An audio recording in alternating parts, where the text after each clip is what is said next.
Welcome to the third episode of Blue Eagle 40. I'm Rick Olivares. And for this episode, we're going to be discussing UAAP Season 76. Our special guests for today are none other than Ateneo Blue Eagle Captain Juami Tiongson and JP Erram. Guys, welcome to the show. Thank you. Thank you. Thank you for having us, sir. Yeah, it's a pleasure. Lalo na, last season mo. Yes, sir. Nandito tayo last sem, gumagawa ng kung ano sa klase natin. Pero ngayon, ikaw yung front and center.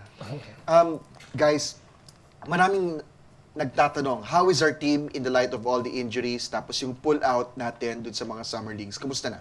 Juami? Sir, I guess we're doing fine. I mean, we're healing all those injuries, especially sila Von. Actually, he's practicing, start practicing na now with G-Boy also, Poy, hopefully by next week. Pull-out's been good for us actually kasi sir, we get to practice all the plays, learning the system of Coach Bo, and getting us in shape more, I guess. Poy, sabi nga naman ni Juami about practicing the plays. Matagal ka nawala. Okay ka na ba? Nakapaglaro ka ba nung sa US? Nakapag-training ka ba rin sa Japan? Oo naman, nakapag-training naman ako sa US. Tapos yung about doon sa mga play, I always talk to kila Coach Sandy, Coach Gab about what's the new play, ano yung mga options ngayon. So para hindi rin ako mawala.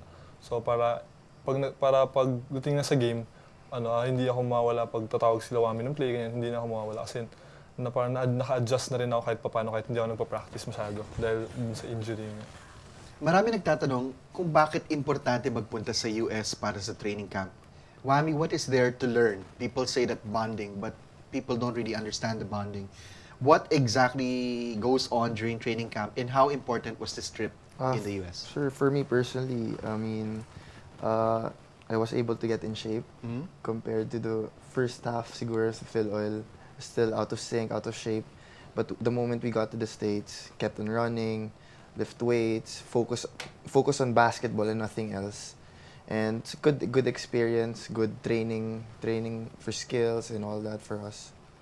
Boy, dun sa US, dun pa ba tayo dun sa Impact Camp sa Las Vegas? Doon pa rin ba tayo sa Impact Camp? Same. Ilang taon na tayo nagpupunta doon, di ba? So, aside from Suki na tayo, paano to nakakatulong sa team natin at sa mga bagong players? Siyempre malaking improvement, malaking natutulong sa team. Maraming yung skills ng team at saka individual skills na i-improve kasi iba yung tinuturo nila sa tinuturo dito sa Pilipinas. So mas gumagaling. Tsaka yung mga equipment nila pagdating sa mga weights ganun, at saka mas focus yung mga coach nila pagdating sa mga form, kahit na mga konting form lang, hinto agad, tapos ulitin namin agad, kailangan tama yung form para hindi yung muscle hindi ma-injured, para hindi madagdagan yung injuries ng mga player. Interesting yung point na sinabi mo na meron sila mga coaches. Does it mean, Juami and Poy, na si Coach Bo or even in the past, si Coach Norman, do they take a step back and let the American coaches take over or not necessarily? Yes, sir. Yeah. He does. Parang siguro, sir, he tells the coaches what the player needs to improve on. And then he just watches, and then from there, parang siguro just tells us off what we should do, focus on what the American coaches wants us to do, I guess. May kinikwento sa akin si Bakon Austria nung isang taon, nung one of your trips sa US, dun sa Impact Camp, na kalaro niyo yata or nakasama niyo in the same venue si Jeremy Lin. For this year, who was it sa mga NBA draft prospects? Meron ba? This year, si Pepe Siva. Silva. Siva from Louisville po. Starting point guard. Wow. And last year, I think Kawhi Leonard was there. Alright. Dion Waiters. Dion Waiters Dion also. Waiters. Nakakalaro niya ba sila kahit pick-up basketball lang? Juami played with Dion Waiters. Dion Waiters. And Dion Waiters keep on Nakabantayan ko posting pa up. nga po eh. Oh, how was it? Good experience, pero 30 points lang naman. Na-stop ko naman Na-stop siya na. ng konti. Alright. After our US trip, nagpunta tayo ng Japan for the first time in the last 2 years since we started going abroad. How different was that Japan training camp and why was it memorable for you guys? Yun nga, Umami na. sa Japan, we played against faster player. Kasi yun, dito sa UAAP sa Pilipinas, parang hindi ganun kabibilis yung mga player. Eh sa kanila, iba yung type ng paglalaro. So, wala sila yung sa pagdating sa physical body, hindi ganun kalalaki. So, dinadaan nila sa bilis and sa shooting. So, mas malaki yung matutulong sa amin na na mabantayan yung mga mas mabibilis na players sa amin. Juami, may sinasabi nun si Coach Norman na, or even si Frank Golia, may kinikwento si Frank na malalaki ang mga kabantayan nyo. So pagdating dito, medyo sanay na kayo sa mga malalaki ang mga kalaban nyo. Yes, sir. Any truth to that one? Where, sir? Going up against bigger and taller players? In the US, sir? Or even in Japan? In Japan, sir, it's actually same height lang actually. Okay. Same height, but then they're faster and more agile. Parang mas mabibilis sila and may shooting. Wala silang actually post moves. So it's what do you call this? Good experience siguro for big men. Kasi mas nababantay sila ng mas agile, mas mabibilis na big guys compared here sa Philippines. When you talk about itong mga trips natin abroad, part of it, one of the goals is to get the team to bond and to gel together. Can you talk about that experience? Kasama ba dun yung nando kayo sa room, nagkwentuhan kayo, then you don't do anything else except be with the team and play and talk basketball? Siyempre, mas malaki rin yung tulong pagpunta ng States kung pagdating sa bonding. Kasi bonding, parang we spend more time together as a team. Hindi katulad dito sa school kasi busy kami, may mga requirements, ganyan. So, parang pagdating lang sa practice. Pagdating sa US naman, parang, yun nga, we go together to practice, tapos we train together, tapos pagbabalik naman, kakain kami, magkakasama kami kakain, tapos syempre, pag-aalis kami, papasyal, magkakasama rin, tapos mag-shopping, ganyan. So, yun, mas malaki yung maitutulong. May mga nagtatanong din, nung nasa States kayo, kain ba na kain doon si Ryan? Hindi, actually, sir. Actually, hindi nga po eh. Talaga? Kami, we'd go to mga Panda Express, IHOP. Di siya sumasama, siya pa yung tumatanggi. Sabi, may baon pa po yun actually na bread lang. Yun lang usually kinakain niya after practices. Wow, alright. So, Getting ready for the Dedicated season. talaga. Saka parang kami, Dedicated tumatawa talaga lang siya. kami pag sinasabi niya na focus mo sa practice. Kasi Kasi minsan lang siya talaga sa magsalita. Pero sir, dedicated talaga. Kahit pabiro niya sinasabi. That's good. Okay, Japan, si Coach Bo, Juami, nandun ka dun sa post-match press con after Lasal, where Coach Bo spilled the beans about the communal bath. Talk about that, kayong dalawa. Ano nangyari doon? Maraming hindi nakakaintindi kung ano yun. Different experience. Sige Enjoy kami actually. Sige. Lalo na ako enjoy kasi I mean, walang divider eh. Walang divider. Walang divider yung bath. Yeah, Para walang klaro. divider. Okay, So okay. it's just like one big shower. Okay. And then, I get, actually, nakikihiram pa ako ng soap, shampoo, para lang patawa. Kasi yung iba kasi nahihiya, para maging comfortable sila with their own skin.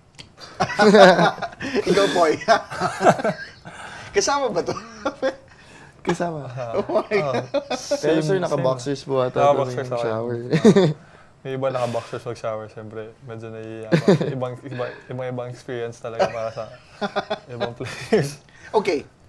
Pagbalik natin dito sa Pilipinas, nakalaban natin agad yung Lasal, then nag-pull out tayo, no? Before we talk about the coming UAAP season at yung mga teams sa mga kalaban natin, sabi nyo earlier, the pull-out helped the team. How close are we to being 100% right now? Very close. I mean, just waiting for the other players to heal, I guess.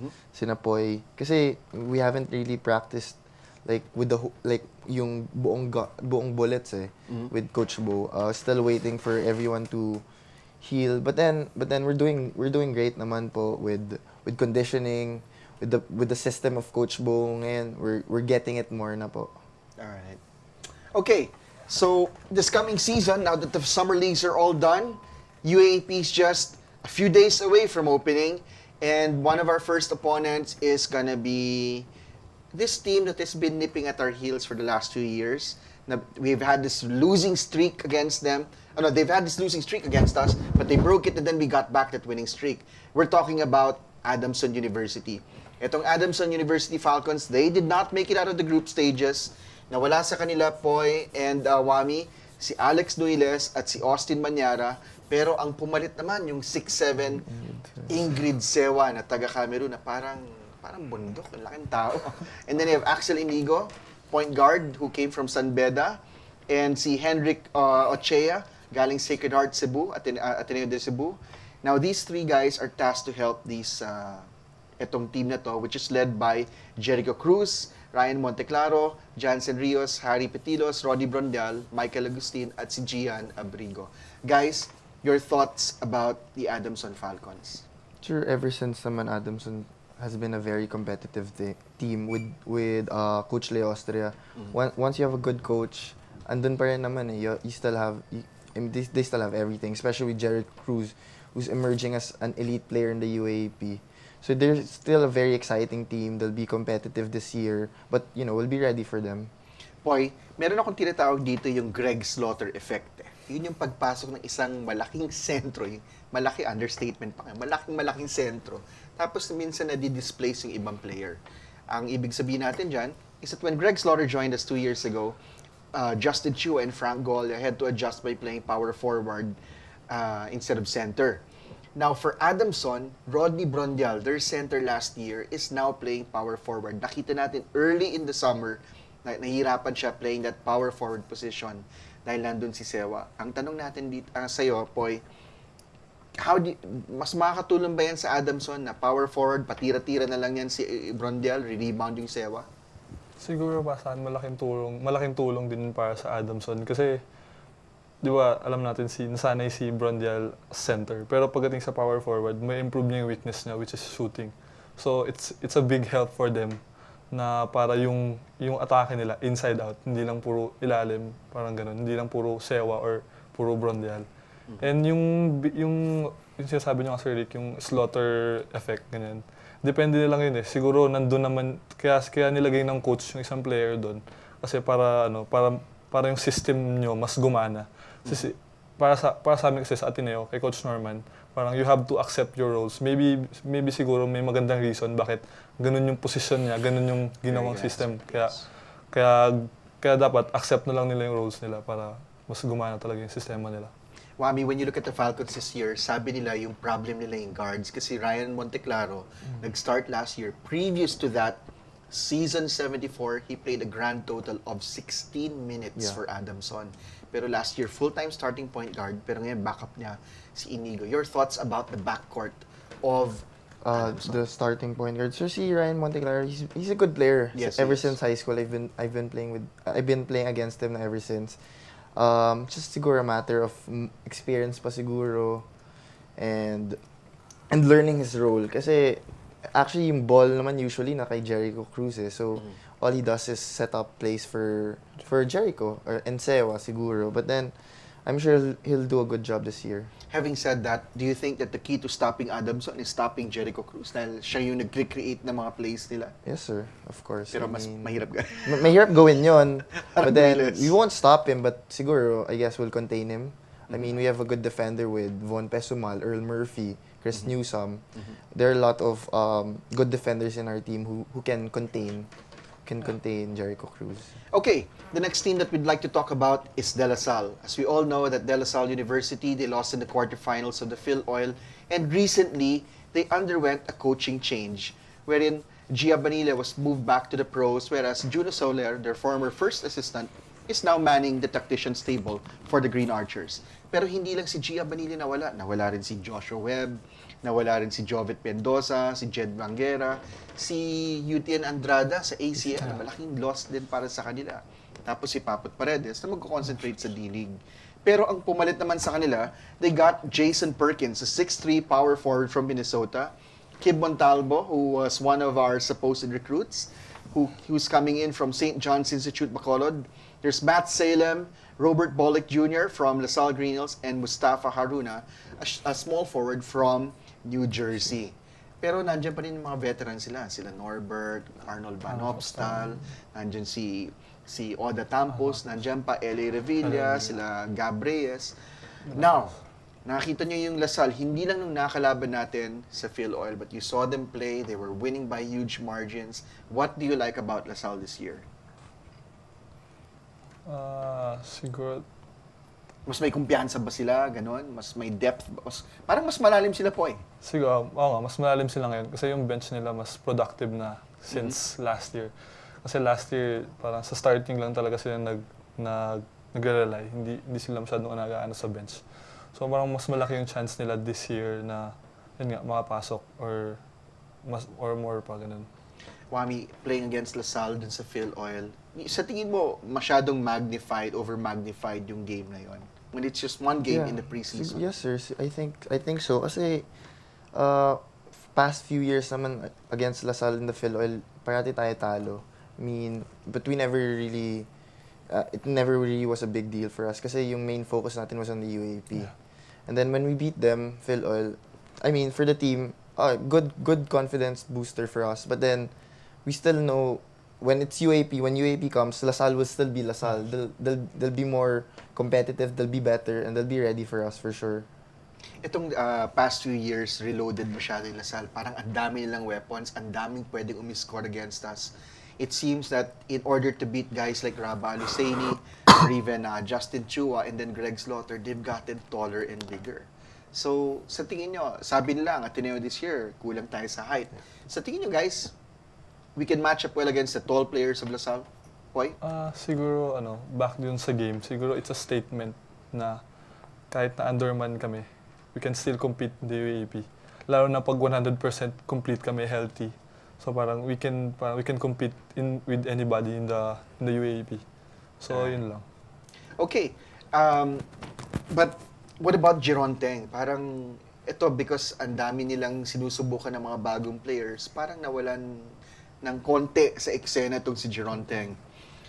He's been put a little bit in the back, holding back, waiting for the others to show their stuff. What do you think of that?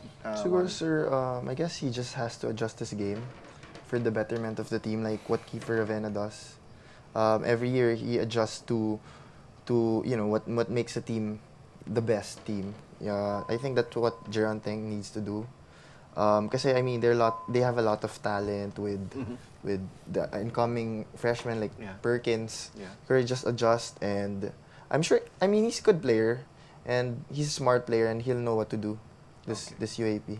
All right, from the young and highly inexperienced Green Archers, we're moving now to a very experienced and veteran team. That's the Far Eastern University Tamaraos.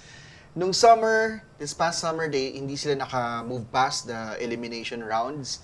Pero kita naman ang nawala dito sa FU. Yung magkapatid na Bringas, nawala.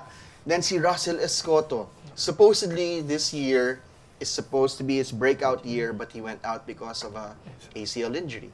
And in return, they got si Joshua Aguilon, shooting guard from FU. Marami from their Baby Tams team umangat. Kasama na si Jason Delfinado, si Joel Liu, at si Giovanni Luz. And they've got the shooting guard from the University of Visayas na si Ron Denison. And the Tamaraos are still led by R.R. Garcia, Mike Tolomia, Terence Romeo. Apparently, everything's smoothened out. I got that confirmed today. Everything's all right with them in their camp. In a recent tournament in the Visayas, Terence Romeo hit the game-winning jumper for his team against, I think, the University of Visayas.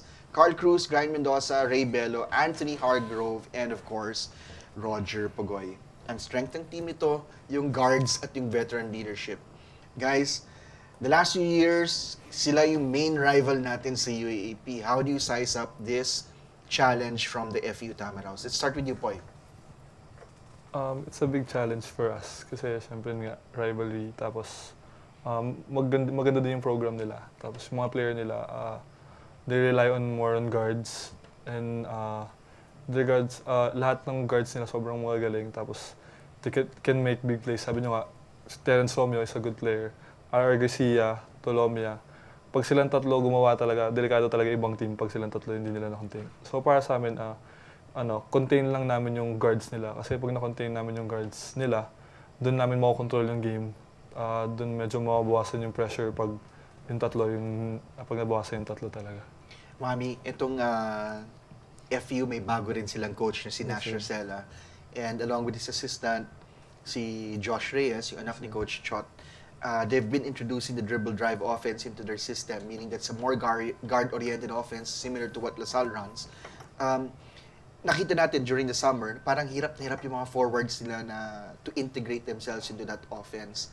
Sa tingin mo, they'll be ready na magigets na nila yung sistema pagdating ng UAP, Mami? I'm sure, kasi, I mean, Coach Nash Rosella is a good coach. I'm sure he sees those and he'll adjust to the forwards.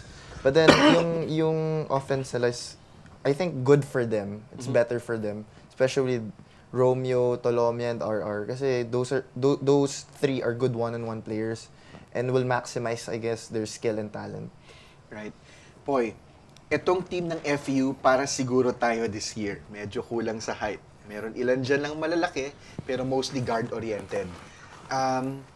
Sa tingin mo, kahit ganun pa rin, kulang sila sa height, lalaban pa rin, lalaban to, at contender sila for the Final Four.